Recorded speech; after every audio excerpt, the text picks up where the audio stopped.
আচার্য সদনী বৈঠকের পর বাইরে বেরিয়ে এসএলএসটি চাকরি প্রার্থীরা মুখে কালি মেখে প্রতিবাদ।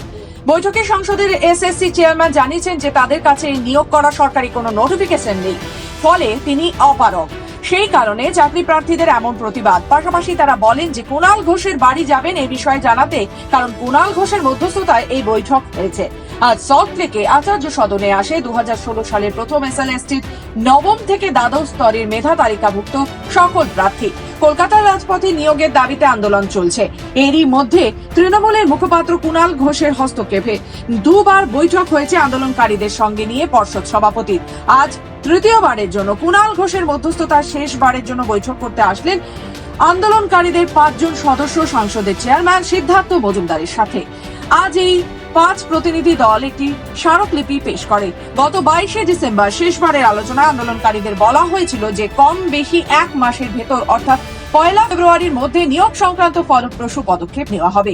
কিন্তু তারপরেও কমিশন নিয়োগের বিষয়ে কোনো পদক্ষেপ গ্রহণ না করে আন্দোলনকারীদের মতো কমিশন অসহায় নিরুপায় বলে জানিয়ে দেয় আন্দোলনকারীদের। চাকরি প্রার্থীদের দাবি আর কোন রকম সলা কলা নয় বা খোলাপে ভুলানো নয়, সুপ্রিম কোর্টের মতো মিথ্যে ভয় দেখানো নয়। অবিলম্বে গত 22শে ডিসেম্বরের আলোচনাকে গুরুত্ব দিয়ে আজ সন্ধ্যার মধ্যে নবম, দশম ও একাদশ, দ্বাদশ স্তরে মেধা তালিকা সকলের নিয়োগের নোটিফিকেশন করতে হবে। দেখুন, আজকে এত দিন ধরে সরকার আজকে বিভিন্ন আলোচনা বৈঠক সরকারের সঙ্গে সরকার পক্ষের সঙ্গে হয়েছে এবং সেখানে হাজার দিনে যখন মাথা মুড়িয়েছিলাম এবং অনেক কষ্ট দুঃখ যন্ত্রণা নিয়ে যখন এটা বাধ্য হয়েছিলাম মাথা মুড়িয়ে দিতে, চুল ফেলে দিতে, মানে চুলটাকে দান করে দিতে ক্যান্সার পেশেন্টকে, তো সেক্ষেত্রে সেদিনই মাননীয় কুণালবাবু এসেছিলেন এবং ওনারই মধ্যস্থতায় আলোচনা হয়েছে, বৈঠক হয়েছে এবং আমাদের নিয়োগের ব্যাপারে ডেডলাইন বেঁধে দেওয়া হয়েছিল এবং আমাদেরকে আশ্বাস দেওয়া হয়েছিল যে আমরা নিয়োগটা দ্রুত পাবো। তার অবশ্যই সমস্ত রকম প্রচেষ্টা ওনারা করছেন, প্রসেস করছেন।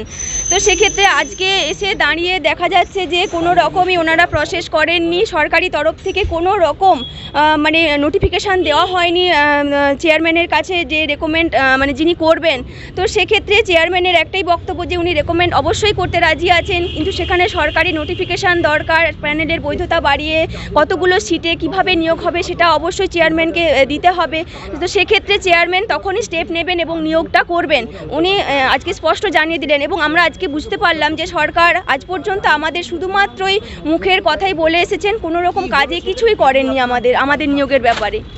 এবং আমরা চাই সরকার দ্রুত নোটিশ করুক এবং চেয়ারম্যানকে অবশ্যই নোটিশ দিক আমাদের নিয়োগের ব্যাপারে, চেয়ারম্যান যাতে অবশ্যই রেকমেন্ড করতে পারেন, আমাদের নোটিফিকেশান দিক, আমরা এটাই চাইছি দ্রুত ভোটের আগেই। রাসমণি পাত্র।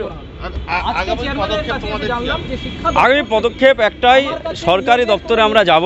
আমাদেরকে যে কথা বারে বারে বলা হয়েছিল, যে সূত্র ধরে আমাদের সঙ্গে আলোচনা করা হয়েছিল, সেই সূত্রের কাছে আমাদেরকে যেতে হবে যে এতদিন যাবৎ যে আপনারা চেষ্টাটা করছেন সেই চেষ্টার প্রতিফলটা চেয়ারম্যানের মাধ্যমে আমরা পাচ্ছি না কেন।